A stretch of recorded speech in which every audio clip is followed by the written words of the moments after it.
presentato o stanno arrivando dai consiglieri neoeletti Miriam Totis e Tobias Voltan. È gradita anche la presenza della vicepresidente dell'Ordine regionale del Friuli Venezia Giulia, la dottoressa Adriana Bressan, e del professor Luigi Gui, che mi danno in arrivo, che è coordinatore del corso di laurea in servizio sociale. Ma quello che ci interessa di più è che stamattina hanno accettato di portare i loro saluti le massime autorità dell'Università di Ca' Foscari, e quindi io ho il piacere di invitare sul tavolo il magnifico rettore di Ca' Foscari, il professor Michele Bugliesi, il professor Agostino Cortesi, se anche lui è arrivato, è sostituito forse dal professor Perissinotto, non è pervenuto, il professor Luigi Perissinotto, che è direttore del Dipartimento di Filosofia e Beni Culturali. La professoressa Biglio era tra i nostri invitati, ma forse arriva più tardi, e il professor Gaetano Ziglio Grandi, che è direttore del Dipartimento di Management. Prego. Cosa preferisce parlare?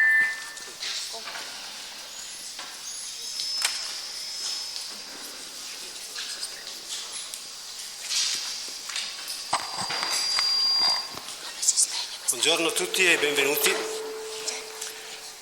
Saluto tutti gli organizzatori, l'Ordine degli Assistenti Sociali, la Regione, il Comune con l'assessore Venturini, i colleghi delle università della Regione di Trieste e tutti voi che siete qui.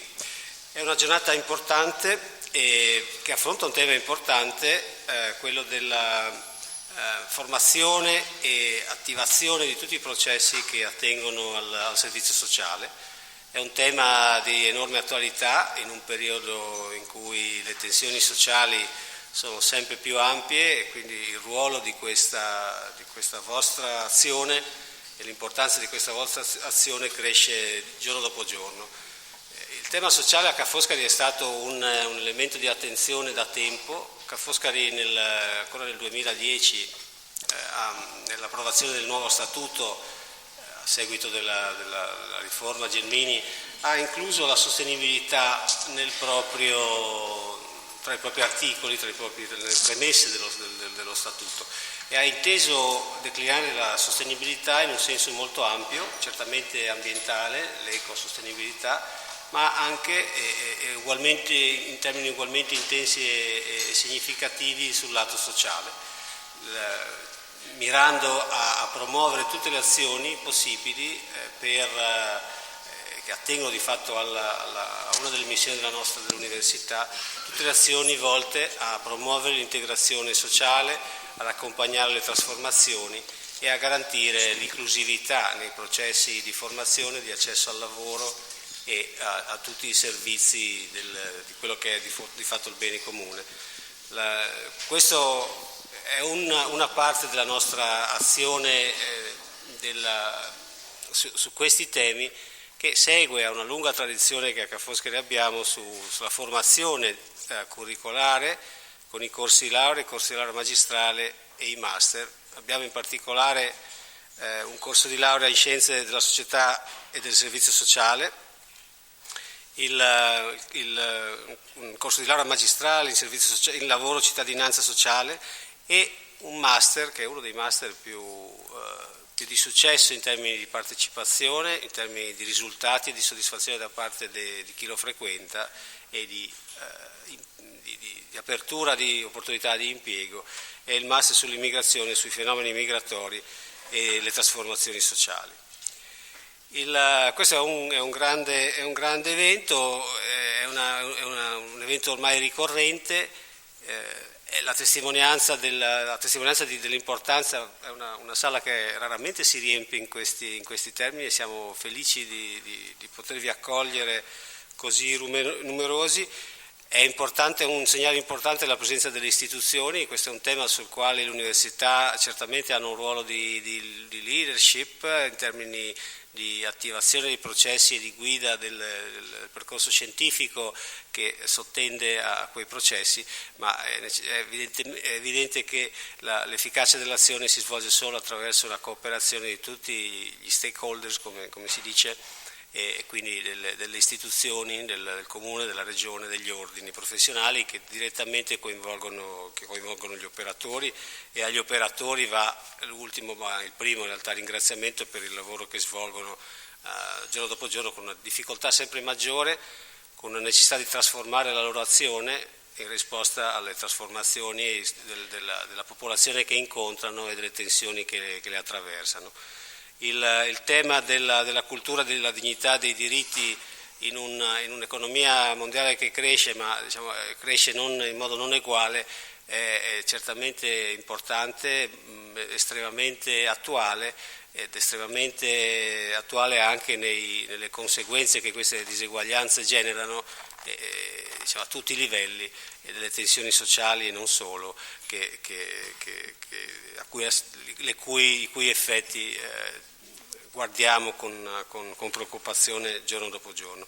Ieri ero a Milano all'evento di lancio della rete italiana quello che si chiama Sustainable Network Solutions, e ho ascoltato con interesse il percorso che gli United Nations stanno facendo nella definizione di un piano concreto che vada oltre gli statements generali di cosa vuol dire creare uno sviluppo sostenibile.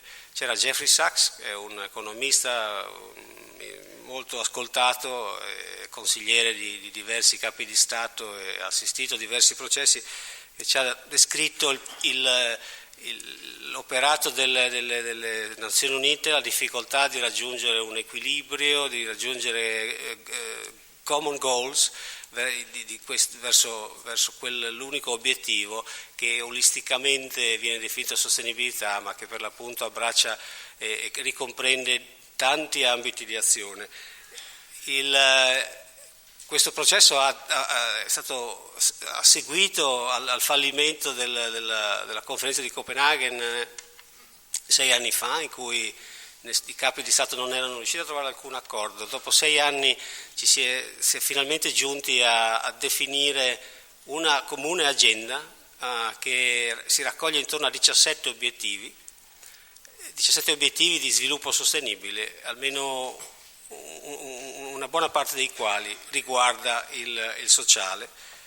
È interessante, ve li vorrei leggere se avete la pazienza, sono in inglese ma sono interessanti e penso che sia importante prenderli come agenda. Come diceva ieri Sachs, credo che a parte il quotidiano, dove è veramente importante l'azione di ciascuno di noi e la continuità di quell'azione, è anche importante avere una visione di lungo termine, lungo la quale dirigere un percorso.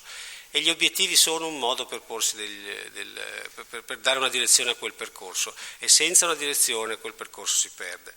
Tra gli obiettivi ci sono cose che voi vivete tutti i giorni: end poverty in all forms everywhere, end hunger, achieve food security and improve nutrition and promote sustainable agriculture, questo non è, ensure healthy lives and promote well-being for all ages, ensure inclusive and equitable quality education and promote lifelong learning opportunities for all, achieve gender equality and empower all women and girls, ensure availability and sustainable management of water and sanitation for all, ensure access to affordable, reliable, sustainable and modern energy for all, promote sustained, inclusive and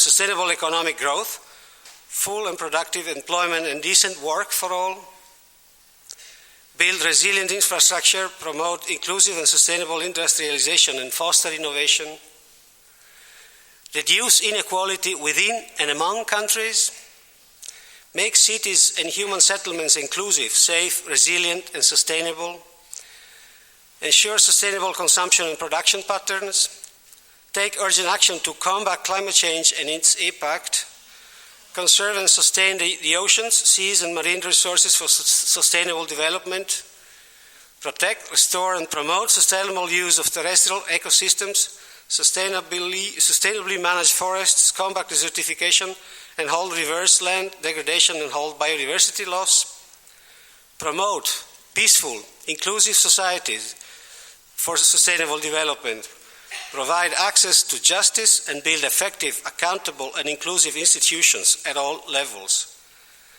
strengthen the means and implementation and revitalize global partnership for sustainable development. Sono 17 goals, sono statements, ma a questi sono associati altrettanti targets che guidano la nostra azione. Tutta questa azione avrà successo, ci saranno governi abbastanza lungimiranti da dare risorse, da guidare le proprie politiche lungo questi goal, ma avrà successo se ci saranno persone come voi che sapranno prendere leva da queste direzioni, da questi goal, farsi appassionare come già lo fate e li realizzeranno giorno dopo giorno come già fate. Grazie a tutti per essere qua. Bene, ringraziamo il magnifico Rettore e adesso passiamo la parola al professor Luigi Perissinotto, che è direttore del Dipartimento di Filosofia e Beni Culturali.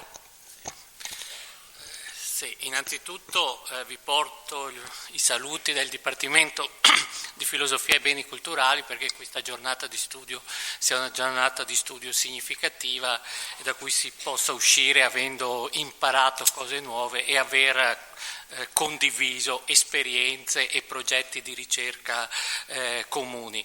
Il Dipartimento di Filosofia e Beni Culturali, nonostante il titolo del Dipartimento sembri aver poco a che fare con i temi di questa giornata, è un Dipartimento che sia nella sua storia, nella storia precedente era in parte costituito dal Dipartimento di Filosofia e Teoria delle Scienze, sia nella sua storia attuale come Dipartimento di Filosofia e Beni Culturali, è un Dipartimento nel quale gioca da sempre un ruolo centrale la ricerca in campo sociologico, nel settore sociale e in particolare per quanto riguarda il tema dei servizi sociali. I corsi di laurea di Venezia hanno fatto per molto tempo capo al nostro Dipartimento e adesso sono nella scuola.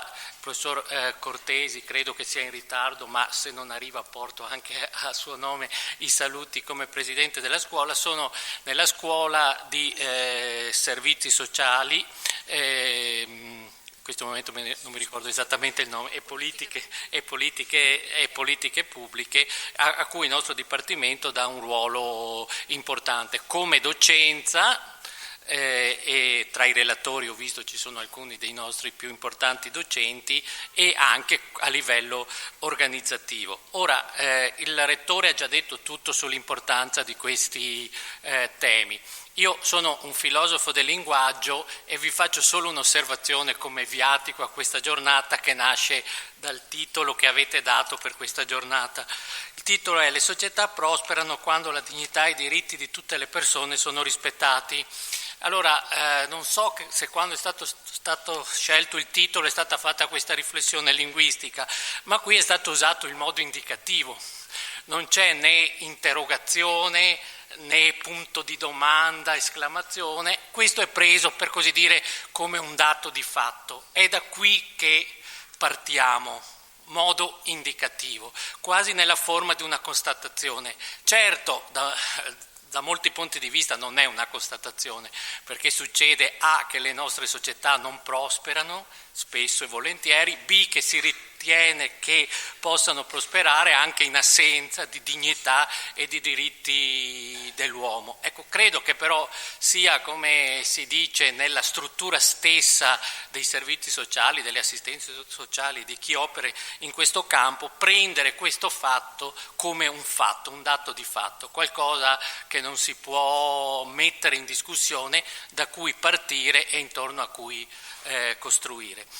La seconda cosa, come anche questo saluto e viatico che vorrei sottolineare, è il carattere non strettamente non solo non strettamente disciplinare della ricerca e dell'intervento nel campo dei servizi sociali, ma per così dire anche il superamento di grandi orizzonti come l'umanistico, lo scientifico, eccetera, eccetera, perché in qualche modo l'economico, il sociale, il sociologico, il quantitativo, il qualitativo, tutte queste cose vanno a formare quella che è la figura dell'assistente sociale e in generale di chi opera e pensa in questo ambito. Il terzo punto, anche questo solo come indicazione, ma l'ho imparato da tutti questi anni di frequentazione dei docenti che lavorano in questi settori, è che non esiste separazione tra applicazione e ricerca. Se è un buon assistente sociale si può intervenire attivamente e in maniera efficace nella realtà così complessa solo se contemporaneamente si è circondati, si è intessuti da una ricerca, anche nel senso, se volete, più astratto e più accademico del termine. Quindi un assistente, nella formazione dell'assistente sociale, la ricerca e l'attenzione, la sensibilità, l'occhio per la realtà e la mente per la scienza sono, per così dire, i due caratteri che credo, sono sicuro, anche qui faccio un modo indicativo e non esortativo, condizionale e congiuntivo, caratterizzano i nostri corsi di laurea, non solo di Venezia ma anche delle altre università che partecipano a questa giornata, e da quello che ho potuto capire in questi anni anche l'ordine degli assistenti sociali, che mi sembra abbia fatto di questo connubio ricerca, intervento nella società e nel reale una delle sue cifre più significative. Grazie ancora e buon lavoro. Ringraziamo il professor Perisinotti. Adesso passiamo la parola alla professoressa Monica Biglio, direttore del Dipartimento di Economia. Altrimenti ci spostiamo.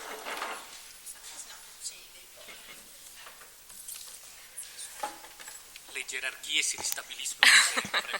Grazie, scusami Luigi per lo scambio. Allora, innanzitutto anche da parte mia, a nome del Dipartimento di Economia, vi porto non solo i saluti ma soprattutto l'augurio di una giornata proficua di lavoro. Il Dipartimento di Economia fa parte della scuola in servizio sociale e politiche pubbliche proprio perché all'interno del Dipartimento più colleghi su fronti diversi si occupano di aspetti che riguardano il sociale, sul fronte sociologico, sul fronte economico, ma anche sul fronte, diciamo, giuridico in senso ampio. Per cui gli interessi del Dipartimento di Economia sono ben rappresentati all'interno della scuola e sicuramente in una giornata di lavoro come oggi rivolta alle assistenti sociali, diciamo in generale, quindi alla formazione ma anche al completamento del lavoro. Riprenderei volentieri qualche parola del professor Perissinotto, ma mi trattengo. È indubbiamente un'occasione importante.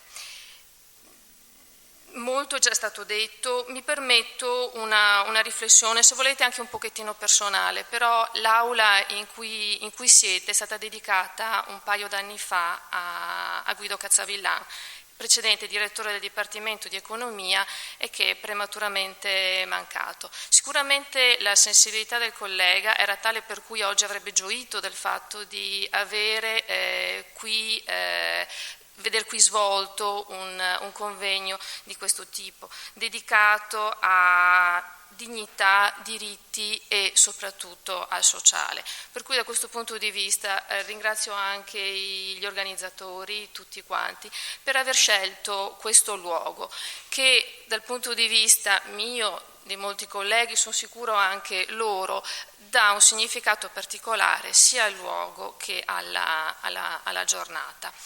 Non posso che chiudere augurandovi appunto che la giornata sia proficua, ma soprattutto che Nel vostro ruolo, che ha ben sottolineato prima il collega, il professor Perissinotto, dove mettete in pratica e rendete vere quelle parole e quel titolo, abbiate il sostegno di noi tutti, il supporto di noi tutti, e che la formazione da parte dell'università sia sì formazione universitaria, ma sia anche sostegno in senso più ampio, come d'altronde le parole del Rettore prima hanno sottolineato. Quindi nuovamente buon lavoro e buon proseguimento.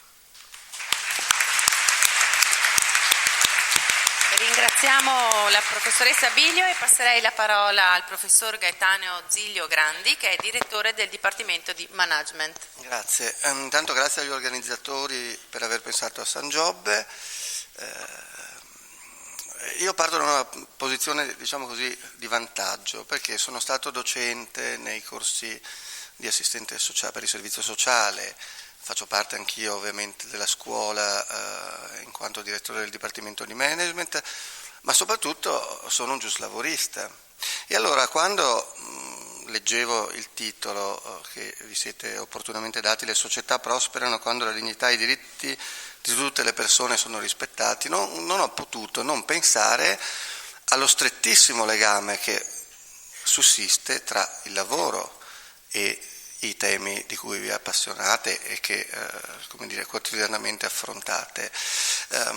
Al di là dei principi, dei goals, come sono stati ripetuti dal Rettore, io mi rifaccio a una norma molto, forse anche banale, ma è l'articolo 3,2 della nostra Costituzione, cioè la promozione evidentemente di una situazione di pari opportunità nel seguire le vicende economiche, sociali, lavorative e quant'altro, che evidentemente informa tutto il nostro agire amministrativo e politico. Quello che voglio dire è che personalmente la mia prima pubblicazione si intitolava Alla dignità umana del lavoratore. Allora, vedete, la dignità umana del lavoratore e la dignità umana del cittadino sono strettamente correlati, sono quasi un tutt'uno e sono scolpiti nelle nostre norme costituzionali. Però, leggendo il vostro titolo, non ho potuto non pensare, diciamo così, al rovescio della medaglia. Non sono solo le società che prosperano quando i diritti sono rispettati, sono anche determinate istituzioni o imprese particolarmente disinvolte che prosperano al contrario quando non sono rispettati i diritti dei cittadini e dei lavoratori.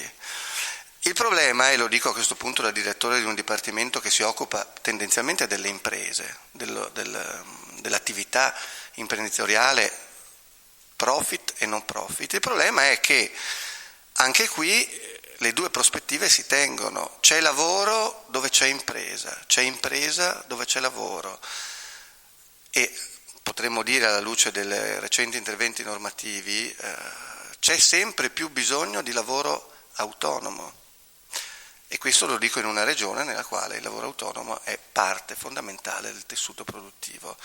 Ora voi, parlo agli assistenti sociali evidentemente, costituite una cerniera fondamentale tra il mondo del lavoro, tra il mondo sociale, e avete un ruolo delicatissimo. Io me ne sono accorto facendo con i colleghi, alcuni qui presenti, gli esami per l'ammissione, per l'iscrizione all'albi, ai due livelli dell'albo professionale. Ricoprite un ruolo delicatissimo di cerniera tra, come diceva Luigi Perissinotto, il mondo della didattica, della ricerca e il mondo reale del sostegno alle persone bisognose, del sostegno ai lavoratori, del sostegno in generale ai cittadini. Sono dunque molto felice, da lavorista e poi in seconda battuta da direttore del Dipartimento di Management, di portare i saluti a questa splendida comunità, peraltro composta prevalentemente da donne, il che significa molto in una prospettiva occupazionale. Grazie e buon lavoro a tutti.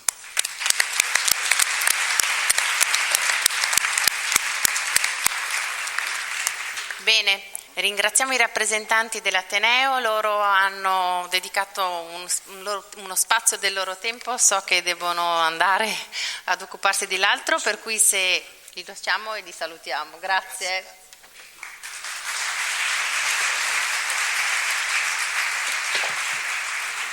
Chiederei all'assessore Venturini di prendere posto, la dottoressa Quanili è già presente.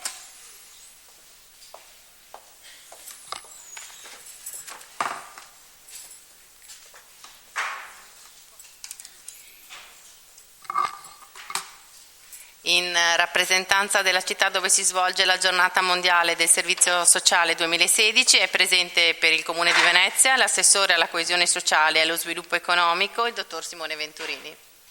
Buongiorno a tutti.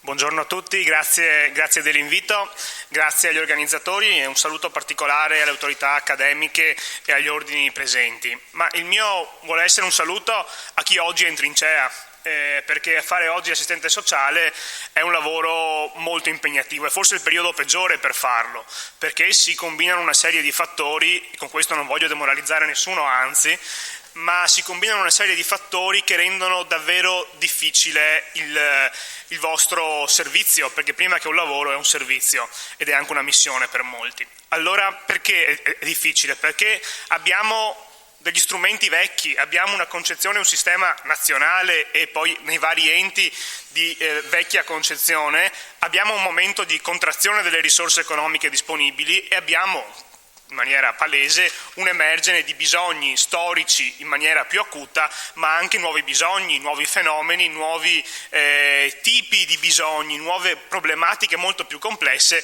a cui non abbiamo ancora trovato noi istituzioni un modo di dare risposta, e scaricando poi su voi che siete in prima linea quelle che sono le problematiche e la necessità di sciogliere dei nodi che alle volte è difficile sciogliere senza le risorse, senza gli strumenti. Quindi oggi chi fa questo servizio e chi si approccia a questo servizio è chiaramente una persona che non lo fa solo per occupazione, ma lo fa veramente per vocazione, per spirito di servizio e di convinzione. Di questo vi ringraziamo. Io intravedo, e la faccio molto breve, ma intravedo due rischi. Il primo rischio è misurare la qualità di un sistema di welfare solo dalle risorse investite. Questo è un rischio che abbiamo quando invece dimentichiamo tutta l'altra faccia della medaglia, tutta la parte preponderante che è composta dalla qualità e dalla professionalità di chi eroga il servizio. E quindi quando diciamo le risorse sul welfare non sono solo le risorse sui servizi, ma sono anche le risorse per il personale, per la formazione del personale, per il turnover del personale e per degli strumenti anche che evitano il burnout delle persone che sono impegnate in prima fila oggi nei nostri territori. E quindi teniamo presente, quando parliamo di dotazione del sociale in città e nel nostro paese e in regione, che tanto conta la parte economica messa a bilancio nei servizi, quanto conta la parte di capitale umano, di capitale professionale, che di solito viene invece trascurata quando si fa il bilancio, un bilancio del sociale in un ente o in un paese.